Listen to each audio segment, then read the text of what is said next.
I should have known the night would turn into something I wouldn't survive the memory of. I mean, you think you're prepared for late shifts, long hours, and the monotony of fluorescent lights and stainless steel, but nothing, absolutely nothing, prepares you for the wrong kind of stillness. My name is Grayson Hale, and I work at Crust and Ember, a small but well-known artisanal pizza and sandwich place in the outskirts of Portland, Oregon. It's tucked away behind a strip of businesses, a little removed from the busy streets, a kind of place that feels invisible until you need it. Most nights it's just me, the ovens, and the quiet hum of the ventilation system. I usually arrive hours before the doors open. That's my routine, partly because I hate the chaos of incoming customers, partly because I like to convince myself I can control something in my life. There's a strange comfort in prepping dough at 2 a.m., chopping vegetables in near silence, or organizing the delivery bags with meticulous care. By the time the first customer comes at 11 a.m., I'm mentally ready. But that night, February 17th, everything changed. The shift started normally enough. My boss, Calvin Mercer, arrived slightly early, unusual for him. Usually, he's more of a morning person and lets me handle the early prep alone. But tonight, he insisted. "We've got a big order coming in," he said, his voice quieter than usual. I didn't think much of it then. The order was for a local event company. 22 large pizzas, dozens of sandwiches, and 24 breadsticks. It was a nightmare in terms of labor, but I had prepared mentally. We split the tasks. Calvin handled the dough. I handled toppings and boxes. The kitchen smelled of fresh dough, basil, and melting cheese. The ovens glowed like dull suns. Outside, the city streets were nearly empty, save for the occasional car struggling through the foggy, early morning mist. It was around 2:15 a.m. when I first noticed it. The sound came from the back storage room. Not a small sound, a loud, metal thudding crash, like a steel rack collapsing. My hands froze mid-chop, knife hovering above the bell peppers. Calvin and I both turned toward the sound. The air felt heavier, almost thicker, like it was pressing against my chest. I walked cautiously toward the back door with Calvin behind me. My stomach knotted. "It's probably the old shelving," I whispered, half to myself. Maybe it just tipped. But the shelves were massive industrial racks, bolted to the wall. Nothing had moved. Not a single can had fallen. The entire room was pristine, as if the noise had been conjured. That's when I first felt it. A presence. Something beyond sight. My skin crawled in the way only deep fear can make it crawl. I couldn't move. It was the sensation of being watched, of your spine suddenly becoming an exposed wire, your hair standing on end, and your every instinct screaming to run. Calvin's face went pale. He nodded at me, eyes wide. No words were exchanged. We both knew we weren't imagining this. I tried to laugh it off, tried to convince myself it was just the building settling. But the air was different. The room felt colder, heavier, almost alive. I returned to my station, though my hands shook as I carried trays of dough to the ovens. Every step felt measured, deliberate, like the kitchen itself was holding its breath along with me. The overhead fluorescent lights flickered in irregular pulses. Each flicker stretched time. Each stretch made the shadows in the corners of the kitchen deeper, denser, as if they were absorbing the light itself. I glanced toward the walk-in refrigerator, a hulking steel box in the corner. Its door was slightly ajar. Steam escaped in pale, misty ribbons, and I swore I saw movement from the corner of my eye. Something crouched, something tall and dark, almost liquid in its shape, but it wasn't human. Not exactly. Its form flickered as though it existed in two planes, one in the physical world, one somewhere else entirely. I couldn't speak. My voice felt trapped in my chest. My fingers froze mid-motion. And then, with a soft, deliberate sigh that seemed to come from the air itself, it moved. Not like walking, not like floating, but as though it were sliding through dimensions, shifting between the world I occupied and one I shouldn't even be aware of. It paused just behind the oven, where Calvin was kneading dough, unseen yet watching. I tried to call out, but my voice cracked. My throat refused to produce sound. I couldn't tell if Calvin was aware of it yet. My vision darted across the reflective steel surfaces of the ovens, hoping for any sign of normalcy. That's when I saw it. Its face wasn't a face. It was an empty, shifting void, like a black pool that absorbed the light around it. Where eyes should have been, there were hollow wells, empty and infinite. Its hair, if you could call it that, drifted like smoke, curling and twisting with a life of its own. It was staring at me, fully aware of my presence, and yet entirely unbound by human constraints. I stumbled backward, knocking a tray of dough onto the floor. The thud echoed in the near-empty kitchen, yet the figure didn't flinch. It simply shifted, closer now, with the unnatural smoothness of liquid metal defying all logic and gravity.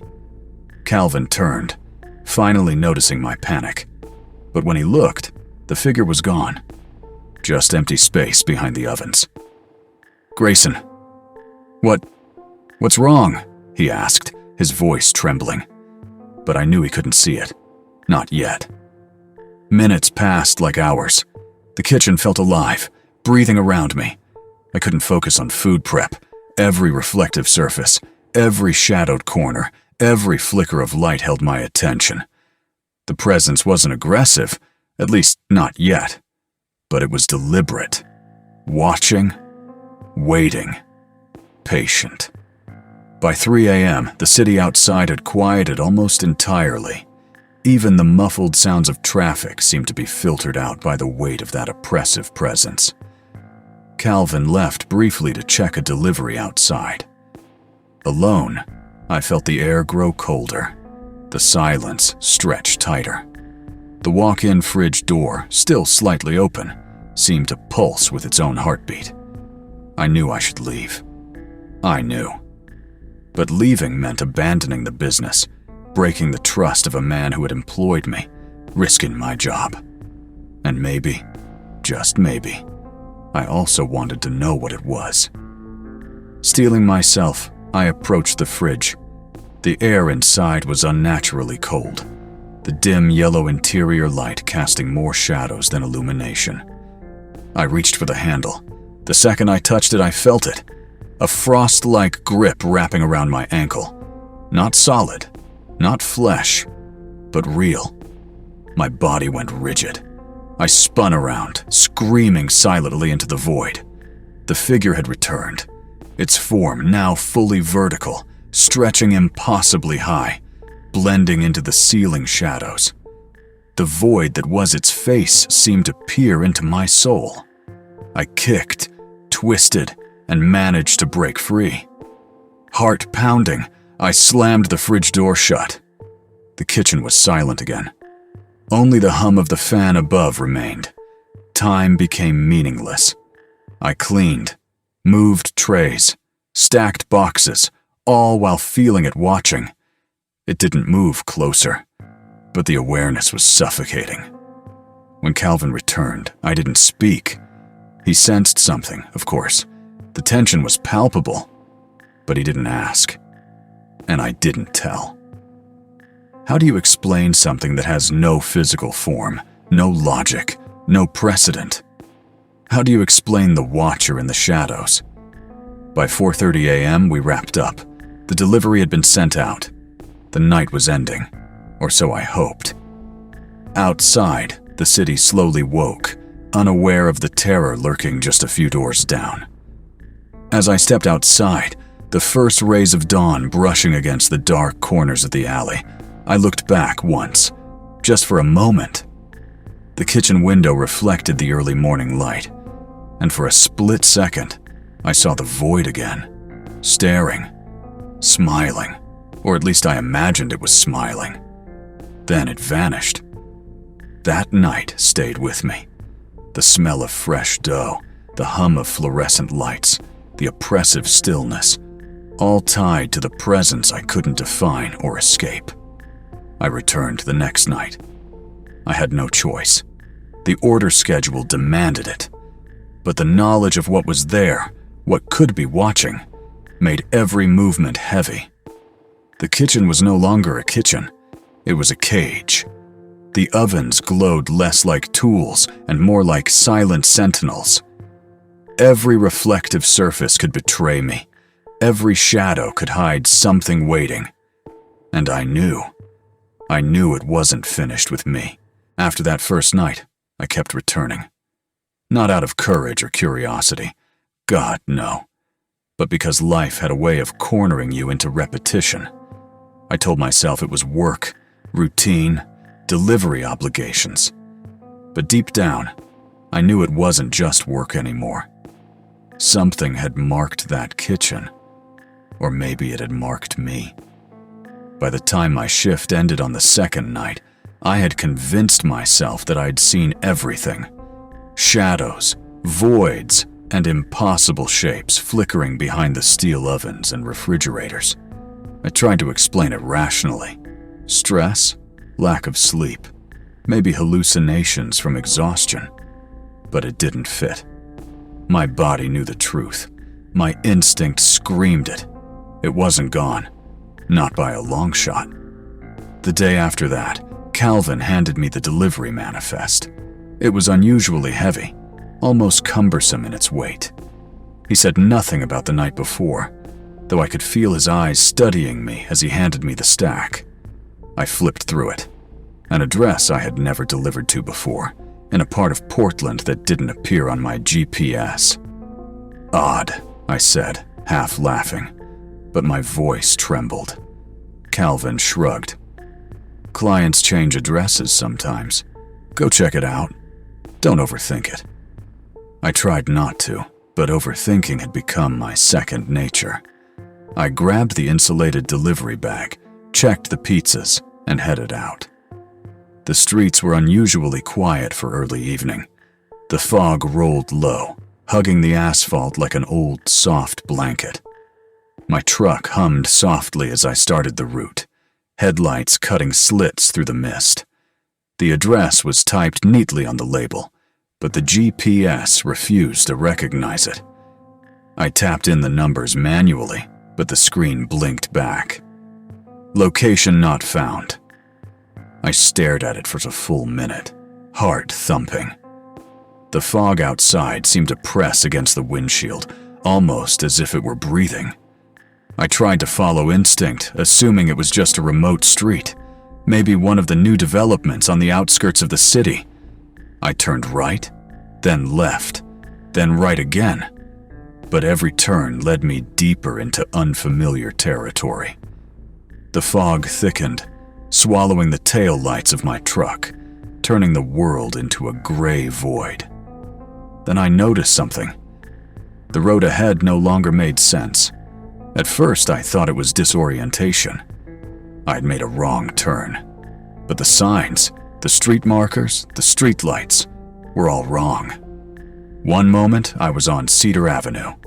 The next, a twisted stretch of road that seemed older, darker, and narrower than anything on a modern map. The trees leaned closer, branches curling like fingers toward the asphalt. The fog hugged the ground like smoke rising from some unseen fire. And the GPS? Silent. Dead. Nothing. I glanced at my mirrors. My truck reflected back the fog and trees. No headlights behind me, no cars in sight. It felt like the city had disappeared, like I had driven through some unseen barrier into a place that shouldn't exist. I slowed down, gripping the wheel tightly. My knuckles whitened. A sudden instinctual fear washed over me. This wasn't just disorientation. I knew it. Deep in my chest, my body was telling me, "Turn around. Go back. Don't proceed." But the delivery was scheduled. I had a job to do. Rational thought tried to surface, whispering that this was some new, isolated road. GPS errors happen. Fog happens. People sometimes live in odd locations. I drove on. The road curved unnaturally. It narrowed further, bordered by gnarled trees whose roots pierced through cracks in the asphalt. Then I saw them. Shapes in the fog. Tall, impossible shadows standing by the roadside. At first, I thought they were old statues, remnants of some abandoned property. But no. Statues don't shift. Statues don't move subtly, like heat rising off asphalt on a summer day. I blinked, and the shapes weren't there. Or maybe they were, just behind the veil of my perception. My chest tightened. I tried to breathe slowly. Calm. Rational. You're imagining it, Grayson. You're imagining it. But then, the truck headlights caught the edge of a figure. It was tall, impossibly thin. Arms hanging unnaturally long. Its head tilted at an angle no human should be capable of. My stomach dropped. Its face, if you could call it that, was featureless. A black void reflecting nothing back at me. I slammed on the brakes. The truck skidded slightly on the wet road. Heart hammering, I fumbled for the door lock. The figure didn't move. It simply stood. Watching. Waiting. The GPS flickered back on suddenly, as if awakened from a deep sleep. A single line appeared. Destination ahead. 0.3 miles. My fingers shook as I drove, eyes glued to the misty road. The trees seemed to bend inward, forming a narrow tunnel. The shadows on the sides twisted, elongated, and shifted as if alive. When I arrived at the address, it was unlike anything I had expected. A house. Old, Victorian, decayed, surrounded by weeds, and a garden that looked more like a swamp than landscaping. The paint peeled in long, vertical strips, windows boarded up except for one cracked pane at the second floor. The door creaked slightly in the wind, or maybe it wasn't wind at all. I parked my truck and took a deep breath. The pizza bag felt heavier than ever, pressing against my chest. Each step toward the door made the floorboards groan like the house was conscious of my presence. The door opened before I could knock. I froze. There was no one there, but the interior was illuminated by a single dim lamp. Shadows stretched across the walls, twisting unnaturally. The air smelled of damp wood, mold, and something else. Something sweet, almost metallic. My skin crawled. I wanted to leave. I wanted to turn and drive away forever. But the orders. I had to deliver them. I stepped inside. My feet echoed in the vast emptiness. The shadows seemed to shift as I moved. The lamp flickered, casting patterns that looked like faces, silent mouths screaming. I set the pizza bag down gently. No footsteps responded. No voice. Just the stillness. Then, from somewhere upstairs, a sound. A slow, deliberate shuffle. I froze. My heartbeat pounded in my ears. Rational thought collided with instinct. This house wasn't empty. Something else was here. Something waiting. I called out softly. "Hello? Delivery?" My voice cracked, swallowed almost immediately by the oppressive silence. The shuffle became closer. Up the staircase. A shadow appeared at the top. Tall, thin, black void instead of a face. Its head tilted at a grotesque angle. It was watching. Waiting. I stumbled backward, tripping over the edge of the rug. The pizza bag fell, spilling boxes onto the floor. The smell of freshly baked cheese and dough mixed with the metallic, sweet odor of the house. My hands shook violently. The figure moved, slowly. Not toward me, not exactly. But its presence shifted through the walls, through the air, bending reality as it came closer. Every instinct screamed to run, but I couldn't. My legs refused to obey. And then it spoke, not in words, not in a voice, but in my mind. A soundless communication that pressed against my skull, demanding attention. "You shouldn't be here." I gagged on the terror, fell to my knees. The message repeated, louder, insistent, crushing. "You shouldn't be here. You shouldn't be here. You shouldn't be here." I scrambled backward, hitting the wall. The room seemed larger than possible, stretching endlessly. Shadows flickered across surfaces that weren't even there. The lamp above sputtered, went out, and plunged the room into darkness. I could feel it in the air, moving, pressing in, filling every corner, every crevice. My vision blurred. My ears rang. My body trembled uncontrollably. I wanted to scream.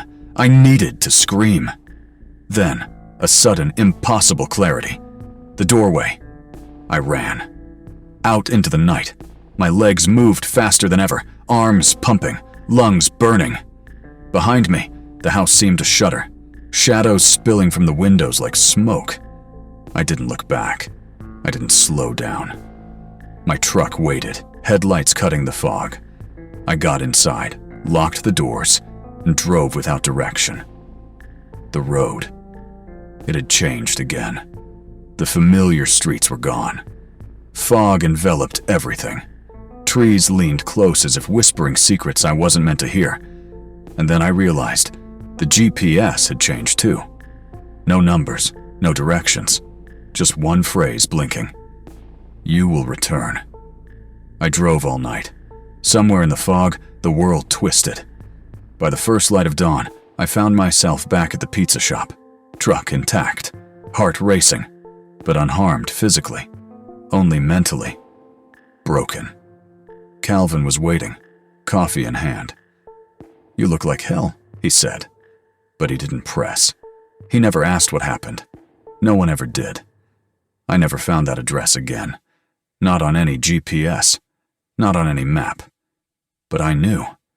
I knew it existed, and I knew it was waiting. I didn't sleep that day. Not really. I sat in the back of my apartment, the hum of the refrigerator the only sound in the otherwise silent room. The address haunted me. Every shadow in my apartment stretched like the gnarled branches outside that impossible Victorian house. Every creak of the floorboards, every faint rustle outside the window, reminded me I had walked into something that shouldn't exist. I told myself it was over. I'd delivered the order. I'd escaped. But my chest still felt hollow, my mind foggy. Something had marked me. Something had followed. By evening, I realized I couldn't ignore it anymore. Something compelled me to go back.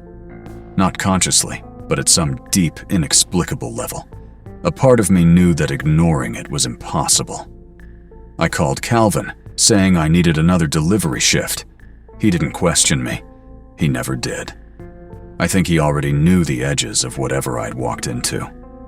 The truck's engine roared to life, headlights slicing through the creeping Portland fog. But even before I left, I noticed that the street outside my apartment no longer matched my memory. One corner was missing. Another streetlight flickered differently. The city was subtly wrong. My fingers gripped the steering wheel tighter. I checked the manifest. There it was, the same address. Not just similar, identical. My stomach sank. The GPS refused to cooperate. It blinked, dead. Then it flickered once and displayed a single line. Return. It is waiting. I drove, trying to rationalize, trying to imagine it as a mistake. Some new delivery, new client, new house. The fog thickened the further I drove. It wasn't just low now, it was alive. It moved around the truck, curling into the mirrors, crawling over the hood like something trying to get inside. Then I saw them again. The shapes. The figures from before, tall and thin, standing by the roadside. Not moving, not leaving. But I knew. They weren't statues this time. They were watching, remembering, learning. I gripped the wheel until my knuckles bled. The truck skidded slightly on an invisible slick. Shadows stretched unnaturally across the asphalt. My instincts screamed to leave. But I didn't. I couldn't. Something held me. The house appeared again as though it had been waiting for me. Unlike before, there were no boarded windows, no broken panels. It had shifted, remodeled itself into something that seemed welcoming, almost alive. The cracked window glowed dimly. The front door was slightly ajar. I parked and got out, each footstep crunching on gravel that hadn't been there the day before. My stomach churned. The fog pressed against me. The air smelled of wet wood and decay, with that same metallic sweetness. I stepped inside. The interior was different from the last visit. Walls stretched impossibly tall, ceilings higher than physics allowed. Shadows pooled in corners, twisting as if breathing. The lamp flickered, casting moving shapes that danced across the walls, and then I heard it, a whisper. Not one voice, but many. Soft, indistinct, overlapping in a language I didn't know, yet I understood. They spoke to me, through me. Return. You belong here. You cannot leave. I froze. My body betrayed me, trembling uncontrollably. My eyes darted across the room, searching. But there was no source, no visible speaker. Just shadows shifting in impossible ways, corners that should not exist. Then I saw the staircase. A faint glow emanated from the upper floor. Something was waiting. Something remembered me. My rational mind screamed that leaving was possible, rational, sane. But my feet moved toward the stairs anyway. Each step creaked under my weight. The glow intensified, warm and inviting, yet carrying a smell of iron and rot. At the top, the hallway stretched impossibly long, walls bending in subtle, unnatural ways. Shadows pooled like ink. I stepped forward. The first room on the left had a door slightly ajar. Inside, the furniture was modern, sterile, yet covered in dust. On the floor, a single photograph. Me, asleep in my apartment. My own apartment, taken recently. How? I touched it. My fingers went through it. Paper shouldn't behave that way. But it did, and a whisper tickled my ear. We see you. Always. I spun around. Nothing. Just the dim light and shadows. The photograph crumpled in my hands, melting into black smoke that lingered in the air before dissipating. The next room had no door, just an archway. Inside, a single chair. On the chair sat a figure, familiar, yet impossible. My reflection? No, not mine. A version of me twisted, elongated, faceless. It tilted its head the same way the figure outside had, its limbs bent impossibly. I couldn't look away. My mind screamed. Logic, science, reason, none of it mattered. This was real. And then it spoke. Not words, but sensations. My memories, my fears, my guilt. They all poured into my mind simultaneously. I felt my first lie, my first betrayal, my first act of selfishness. Every small transgression, every secret sin, magnified and reflected back. And then it whispered the truth. You are ours. You always have been. I stumbled backward, tripping over the threshold, hitting the wall. My vision blurred. My heartbeat thrashed like a caged animal. I realized the truth. This house wasn't just a place. It was alive. It remembered. It punished. And it fed on fear. I ran down the hallway, back toward the stairs, toward the exit. The shadows pursued me, thickening, multiplying, crawling along the walls. The air grew dense, hard to breathe. The lamp flickered violently, then exploded in sparks. Outside, the fog had turned solid, almost liquid. The ground shifted beneath my feet. The truck was gone. The street was gone. I was trapped. Then the whispering came from all around me. "Return. You belong here. You cannot leave." I screamed. My voice echoed, bouncing endlessly off walls that shouldn't exist. The shadows responded, moving closer, curling around my legs, my arms. My chest burned. My mind reeled. Suddenly, the room shifted. I was outside again. The street was normal. Cars passed. People walked dogs. It was morning, bright sunlight, ordinary Portland. My hands were shaken. My truck was parked where I remembered. But I knew. I had been marked. The presence had followed me out. I could feel it inside. A weight pressing against my chest, a whisper in the back of my mind. I couldn't ignore it. I would never ignore it. And then, as I approached the shop, the delivery manifest in my bag, I saw it again. A shadow, tall, thin, waiting by the door. It didn't move. It didn't need to. It only watched. I swallowed. My legs refused to carry me forward. My hands shook violently. Calvin looked up, saw me frozen, but said nothing. He never did.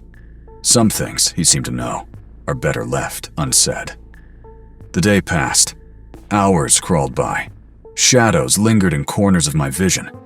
Every reflective surface, a window, a mirror, a polished metal counter, hinted at movement behind me. I couldn't escape it. Not yet. By nightfall, I realized something. The house wasn't just a location. It was a pattern. A series of roads, shadows, fogs, and waiting places that existed outside reality, feeding on my fear, my awareness, my life. And the message was clear. I had to return. Or it would come for me. The night was quiet. Deceptively quiet. I sat in my apartment, staring at the walls, as if they could explain what had happened, or warn me of what was coming. The presence from that house wasn't just a memory. It was inside me. A living weight pressing against my chest, whispering in my head, twisting my perception of reality. I tried everything to distract myself. Television, music, even late-night podcasts about urban legends. Nothing worked. Every reflection, every shadow, every creak of my apartment triggered that same icy dread. I could feel its eyes in the corners of the room, in the ceiling, beneath the floor. And then the manifest appeared on the counter. Not from Calvin, not mailed, just there. My next delivery. The address was the same. The handwriting, or something like handwriting, was not human. I didn't want to go. My body refused. But a voice, smooth, patient, ancient, seeped into my mind. You cannot deny it. You belong to the house. Panic gave way to resignation. I knew then that the house had won, not through force, but through inevitability. It had mapped me. Me, my thoughts, my habits, my weaknesses. And now, it would consume me. I drove. The truck, when I stepped outside, seemed almost alive. Its engine purred like a predator. Fog coiled around the tires like smoke from a ritual. Shadows flickered at the edges of the mirrors. The GPS blinked once. Welcome back. The streets warped again. Portland was real, and yet not. Buildings leaned at impossible angles. Streetlights flickered as if breathing, and the fog moved against the wind. Shapes lurked in alleys, thin, tall figures, watching silently. They didn't move unless I looked away. And when I blinked, they were closer. The house appeared in the distance, impossibly large, looming over the neighborhood like a beast crouched in wait. Its walls shimmered, windows reflecting scenes from my past. My apartment, my childhood bedroom, the diner where I used to eat late-night fries alone. The house wasn't just waiting, it knew me. I stepped out of the truck. The air was thick, almost viscous, clinging to my skin. My hands trembled as I reached for the door. Inside, the house had changed again. The hallway stretched impossibly, bending and folding like the inside of a nightmare. Shadows pooled in corners, shifting and forming grotesque shapes, some vaguely human, some beyond comprehension. The whispers had grown louder, multiple voices now overlapping, chanting my name, mocking me, welcoming me. I walked. The floorboards groaned under my weight. Doors opened and closed themselves, revealing rooms I had never seen, yet instinctively knew. Each room contained a memory. My first betrayal. My first selfish act. My first lie. The house cataloged everything. And now, it was judging me. In one room, I saw myself sitting at my computer, ordering something trivial online, an act I had thought meaningless. The house showed me everything, magnifying the mundane into something grotesque, horrifying. I reached the staircase. The glow upstairs was brighter now, almost seductive. Something waited. Something new I couldn't resist. My legs moved of their own accord. My mind screamed. My instincts begged me to run. But I ascended. At the top, the hallway stretched endlessly. Walls pulsed slightly, as if breathing. Shadows slithered along the edges, forming faces. My faces distorted, screaming silently. And then I saw it. The door at the far end, glowing with the same sickly light I had seen before. I opened it. Inside was a room that defied logic. Space twisted. The floor was impossible, sloping in multiple directions at once.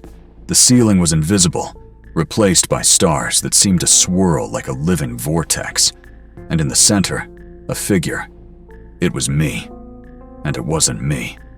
Faceless, elongated, limbs bent at impossible angles.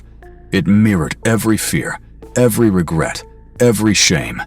It spoke without moving, a voice resonating in my skull rather than my ears. "You cannot leave. You never could. You belong to us." I screamed. My voice was swallowed. My limbs refused to obey. The figure reached out, and I felt my own body pull toward it, as if the room itself had become gravity.